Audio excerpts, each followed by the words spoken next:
বিসমিল্লাহির রহমানির রহিম। সূরা আল বাইয়িনা, সূরা নম্বর ৯৮।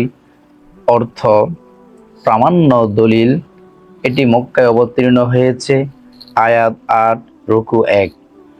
লাম ইয়াকুনিল্লাযীনা কাফারু মিন আহলিল কিতাবি ওয়াল মুশরিকিনা মুনফাক্কিনা হাত্তা তা'তিয়াহুমুল বায়িনাহ। কিতাবধারীদের মধ্যে যারা অবিশ্বাস করেছিল এবং মুশরিকরা ভ্রান্ত বিশ্বাস থেকে বিরত হতে প্রস্তুত ছিল না, তাদের কাছে সুস্পষ্ট প্রমাণ না আসা পর্যন্ত। রাসূলুম মিনাল্লাহি ইয়াতলু সুহুফাম মুতাহহারা।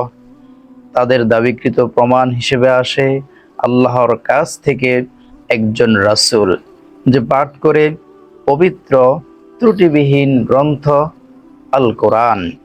ফিহা কুতুবুন কাইয়্যিমাহ, যাতে রয়েছে স্থায়ী বিধানাবলী।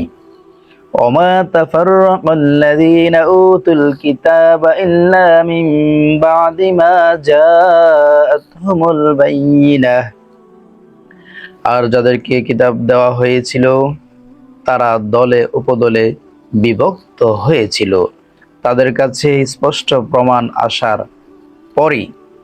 ওমা উমিরু ইল্লা লিয়াবুদুল্লাহা মুখলিসিনা লাহুদ্দীন হুনাফা ওয়া ইউকিমুস সালাতা ওয়া ইউতুজ যাকাতা ওয়া যালিকা দীনুল কাইয়্যিমাহ। অথচ তাদেরকে আদেশ দেওয়া হয়েছিল জীবন ব্যবস্থাটিকে মনে প্রাণে গ্রহণ করে একনিষ্ঠভাবে শুধু আল্লাহর দাসত্ব করতে এবং সালাত প্রতিষ্ঠা করতে ও যাকাত দিতে, এবং বলা হয়েছিল এটাই স্থায়ী প্রতিষ্ঠিত জীবন ব্যবস্থা। এখানে মনে প্রাণে বলতে জীবন ব্যবস্থাটিকে জন্মগতভাবে পাওয়া জ্ঞানের উৎস, কমন সেন্স বা আকল ও বিজ্ঞানের ভিত্তিতে যাচাইয়ের মাধ্যমে যৌক্তিক ও বিজ্ঞান ভিত্তিক পেয়ে গভীর বিশ্বাসে মনে প্রাণে গ্রহণ করা। ২. ব্যাখ্যা: একনিষ্ঠভাবে জীবন ব্যবস্থাটির প্রতিটি আদেশ নিষেধের বৈজ্ঞানিক কল্যাণ উপলব্ধি করে বা জেনে নিয়ে সেগুলো পালনে একনিষ্ঠ হওয়া। ৩ নম্বরে যেটিকে আল্লাহর দাসত্ব।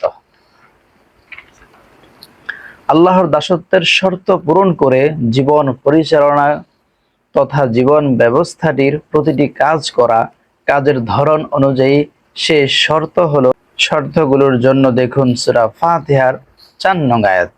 সূরা ফাতিহার ৪ নং আয়াতে, এখানে এই আয়াতের আল্লাহর দাসত্ব বলতে কি বোঝায় বিস্তারিতভাবে বলা আছে। সালাতের অনুষ্ঠান অর্থাৎ সালাত প্রতিষ্ঠা বলতে কি বোঝায়? সালাতের অনুষ্ঠান নিয়ম কারণ মেনে নিষ্ঠার সাথে পালন করে প্রতিটি অনুষ্ঠান ও পঠিত বিষয় থেকে দিতে চাওয়া শিক্ষা নিয়ে সে শিক্ষা ব্যক্তি ও সমাজ জীবনে প্রতিষ্ঠা করার নামই হচ্ছে আকিমুস সালাত।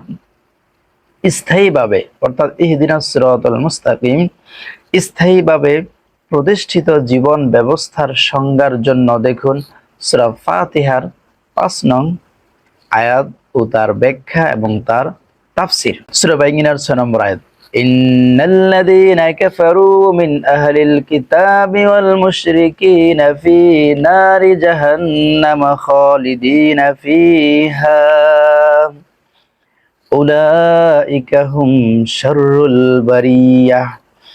নিশ্চয়ই আহলে কিতাবের মধ্যে যারা অবিশ্বাস করেছিল এবং মুশরিকরা জাহান্নামের আগুনে চিরকাল অবস্থান করবে, তারাই নিকৃষ্টতম সৃষ্টি। ইন্নাল্লাযীনা আমানু ওয়া আমিলুস সালিহাতি উলাইকা হুম খায়রুল বারিয়াহ। নিশ্চয়ই যারা ঈমান এনেছে ও সৎ কাজ করেছে তারাই সর্বোৎকৃষ্ট সৃষ্টি। জাযাআ جزاؤهم عند ربهم جنات عدن تجري من تحتها الأنهار خالدين فيها أبدا رضي الله عنهم ورضوا عنه ذلك لمن خشي ربه। তাদের রবের কাছে রয়েছে তাদের পুরস্কার, স্থায়ী জান্নাত, যার তলদেশে ঝর্ণা দ্বারা প্রবাহিত, সেখানে তারা চিরকাল থাকবে। আল্লাহ তাদের প্রতি সন্তুষ্ট এবং তারাও আল্লাহর প্রতি সন্তুষ্ট। এটা তার জন্য যে তার রবকে যে অধিক পরিমাণে ভয় করে, অর্থাৎ যে তার রবকে ভয় করে, সেই জান্নাত ওই সকল ব্যক্তিদের জন্য যারা তাকে বেশি ভয় করে, আর তারাই জান্নাতে চিরকাল থাকবে। আল্লাহ তাআলা আমাদেরকে সূরা বাইয়িনাকে মনে প্রাণে অনুধাবন, হৃদয়ঙ্গম করে পড়ে ব্যক্তিগত জীবন, সামাজিক জীবন, রাষ্ট্রীয় জীবনে এই সূরা বাইয়িনার আমলকে কাজে লাগানোর আপ্রাণ চেষ্টা যেন আমরা করতে পারি। ওমা তৌফিক ইল্লা বিল্লাহ। আসসালামু আলাইকুম ওয়া রাহমাতুল্লাহি ওয়া বারাকাতুহু।